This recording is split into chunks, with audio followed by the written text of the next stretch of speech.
Bab 281. Aku sangat tidak senang padanya. Di lapangan, setelah mendengar perkataan Mile, orang tua dan pria paruh baya itu saling memandang. Akhirnya, pria paruh baya itu bertanya lagi, lalu mengapa Mile muncul di sini? Mile menggelengkan kepalanya, menjawab pertanyaan tetua, murid tidak tahu hal ini. Namun, menurut dugaanku, kemungkinan besar itu ada hubungannya dengan pria berbaju merah yang menyamar menjadi dia. Pria paruh baya itu ingin bertanya lagi, orang tua di sampingnya tiba-tiba berkata, pria berbaju merah ini bisa membunuh seorang master alam Archon sejati, kekuatannya luar biasa. Sebelumnya, kamu membiarkan Leiden Bailey dan yang lain pergi lebih dulu, dan berhasil menghentikan pria berbaju merah. Bagaimana kamu ingin menjelaskan hal ini?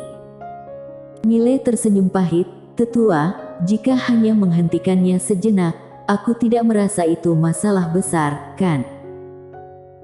Orang tua itu terus menatap Mile, lalu mengapa kamu tidak menghentikan pria berbaju merah saat kakak seperguruan Lesti Lan kamu pergi, tetapi membiarkan pria berbaju merah menghancurkannya?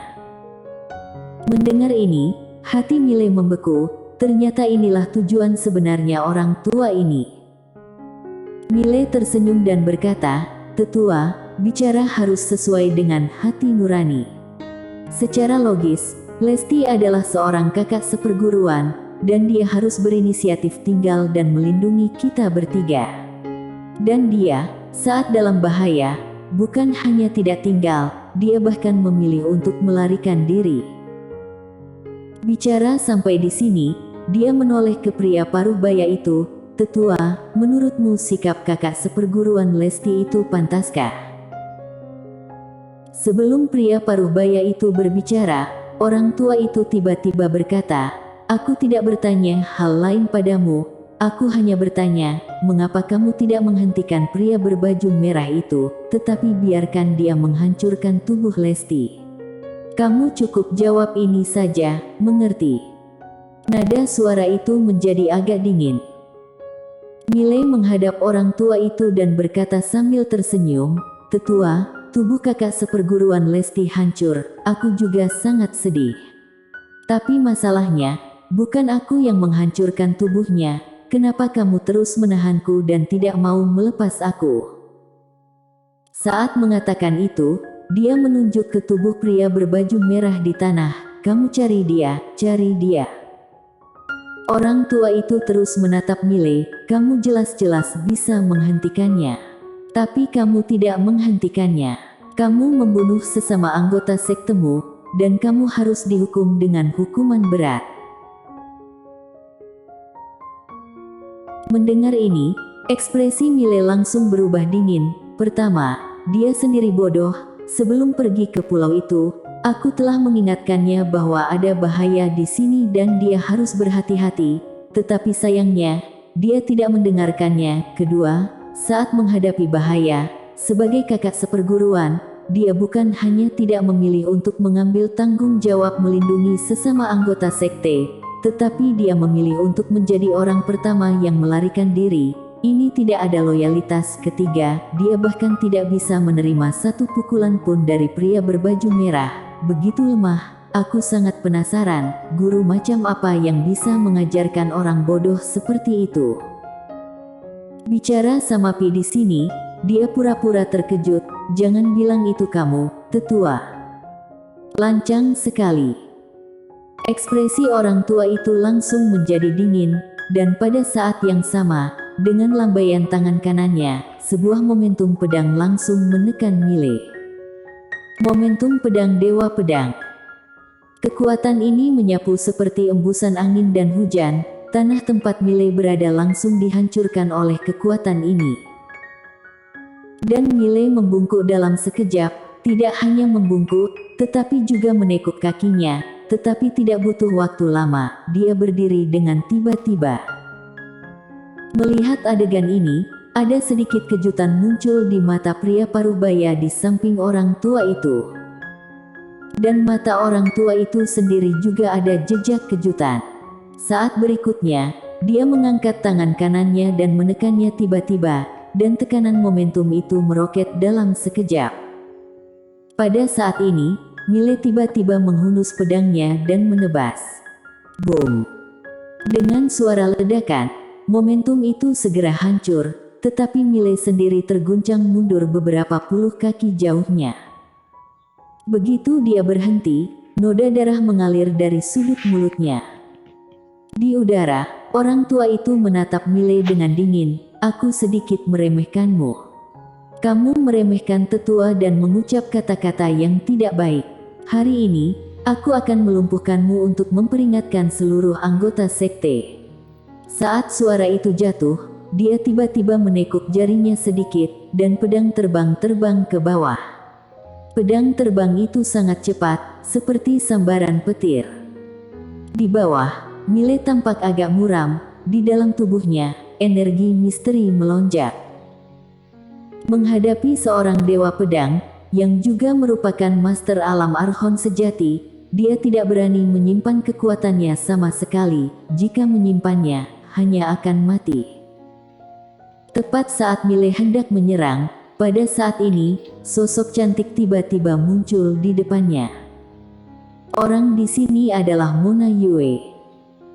Wajah Mona Yue tanpa ekspresi, dia mengarahkan tangan gioknya sedikit ke depan, dan pada saat ini, energi pedang berwarna awan tiba-tiba keluar dari ujung jarinya. Boom! Di udara, pedang orang tua itu terlempar. Melihat Mona, orang tua itu sedikit mengernyit. "Adik seperguruan Yue, kamu." Pada saat ini, Mona tiba-tiba melangkah ke depan. Dia melakukan sebuah jurus pedang. Saat berikutnya, di atas langit, awan tiba-tiba bergetar, dan dalam sekejap, pedang melesat turun langsung dari awan seperti kilat. Melihat adegan ini, wajah orang tua itu sedikit berubah. "Pedang Kludi."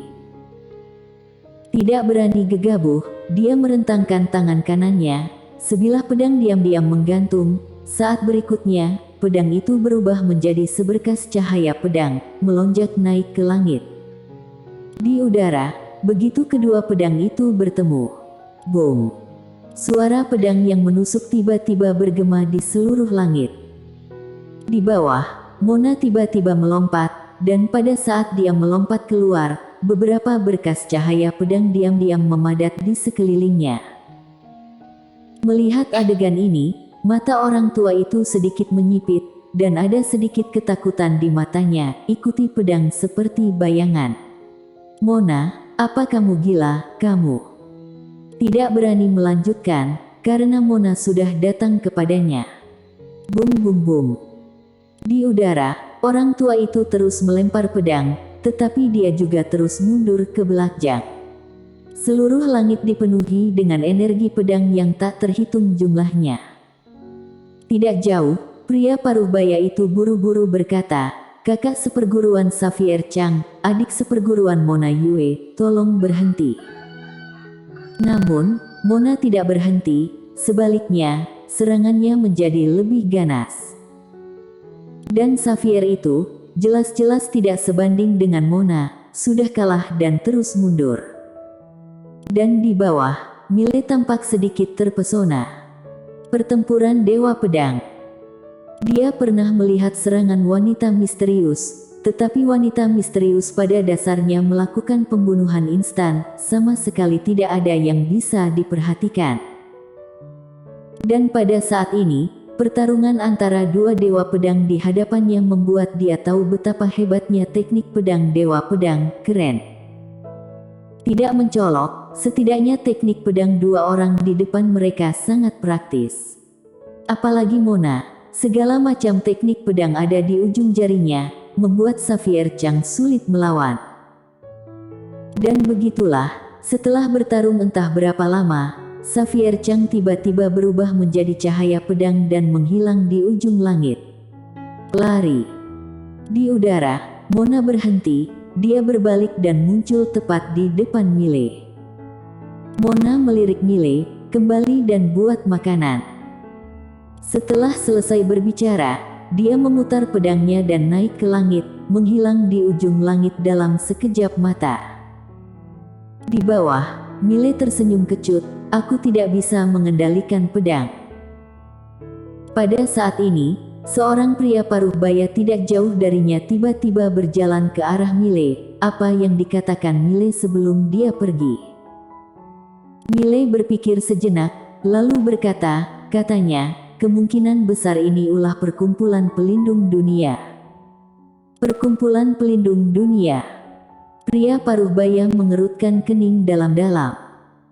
Tampak jelas, terhadap kekuatan ini, bahkan sekte pedang kuno juga sangat pusing kepala. Setelah beberapa saat, pria paruh baya itu berkata dengan ringan, masalah ini agak rumit, kamu tidak boleh membocorkannya. Setelah berbicara, dia berbalik dan menghilang di ujung langit. Di tempat, Mile terdiam dan menghadap langit. Aku tidak tahu cara mengendalikan pedang. Jika jaraknya pendek, tentu dia bisa terbang, bagaimanapun juga, alam seribu semesta, tetapi jika terlalu jauh, terbang di udara akan sangat melelahkan. Tetapi pada saat ini, dia tidak punya pilihan lain sama sekali. Awalnya, mengendalikan pedang selama 2 jam bisa mencapai sekte Changjian, tetapi dia membutuhkan waktu 4 jam lebih. Begitu dia kembali ke puncak pedang awan, dia dibawa ke puncak Changjian oleh Mona. Puncak Changjian adalah kepala dari 7 puncak, dan inilah tempat inti dari sekte Changjian. Dan penguasa puncak dari puncak Changjian adalah ketua sekte Changjian, Brian Chen. Saat Mile dan Mona datang ke aula Changjian di puncak Changjian, sudah ada beberapa orang di aula. Di antara mereka, Xavier Chang dan pria paruh baya itu ada di sana. Selain itu, ada Leiden Bailey dan Marnie Gu, dan tubuh Ciwa Lesti juga ada di sana. Saat melihat Mile, mata Lesti tiba-tiba menjadi kesal, dan Xavier, yang berada di sampingnya, juga menatap Mile dengan dingin. Di samping Mile, Mona tiba-tiba berkata, jangan takut, gurunya tidak bisa mengalahkanku. Mile. Di samping, Leiden tersenyum sedikit pada Mile sebagai salam. Marnie Gu juga mengangguk. Mile hendak berbicara. Saat ini, seorang pria paruh baya tiba-tiba berjalan dari kejauhan. Pria paruh baya itu mengenakan jubah putih awan dengan singa giok putih diikatkan di pinggangnya, tangan kanannya memegang sebuah seruling. Brian Chen, ketua sekte Changjian. Melihat orang ini, ekspresi Mile tiba-tiba menjadi serius. Karena dia menemukan bahwa aura orang ini sebanding dengan aura Lord Manlu. Orang di depannya juga merupakan salah satu master top di dunia kincang. Brian berjalan ke kursi di atas tangga dan berkata sambil tersenyum, semuanya, duduklah. Di lapangan, semua orang membungkuk satu demi satu, bahkan Mona juga sedikit membungkuk. Semua orang duduk, Brian melirik Mile di bawah, apakah kamu Milen An? Mile mengangguk, tepat. Brian melirik Mile dan berkata sambil tersenyum, bibit yang sangat bagus. Saat mengatakan itu, dia melirik semua orang di lapangan, aku sudah tahu apa yang terjadi. Sebagai kakak seperguruan, Lesti egois, tidak berpikir panjang dalam menghadapi segala sesuatu, dan berpikiran sempit, makanya berakhir seperti ini. Mendengar ini, wajah Lesti tiba-tiba menjadi jelek, tetapi dia tidak berani membantah, tetapi buru-buru berlutut, murid sudah tahu salah. Brian memandang Xavier, mengajar murid seharusnya tidak cuma hanya mengajari mereka cara berlatih, tetapi juga membiarkan mereka belajar bagaimana berperilaku di dunia luar. Anak muda berada di luar, jika mereka tidak tahu bagaimana menjadi orang, mereka akan rugi. Dan dalam kasus yang serius, mereka akan kehilangan nyawa. Xavier sedikit mengangguk, adik seperguruan tahu, dan juga tahu bahwa Lesti juga sudah salah, dan kali ini merepotkan kakak seperguruan maju. Aku ingin meminta kakak seperguruan menegakkan keadilan. Bicara sampai di sini, Dia memandang Mile, orang ini jelas-jelas memiliki kemampuan untuk menghentikan pria berbaju merah, tetapi dia tidak melakukannya, dan sengaja tidak mau menyelamatkan orang lain. Orang seperti ini benar-benar tidak pantas menjadi murid sekte Changjian. Brian memandang Mile, kamu memiliki kemampuan untuk menghentikannya, tetapi tidak melakukannya, kenapa? Mile berpikir sejenak, lalu berkata, karena aku tidak senang padanya. Di lapangan, semua orang bersambung.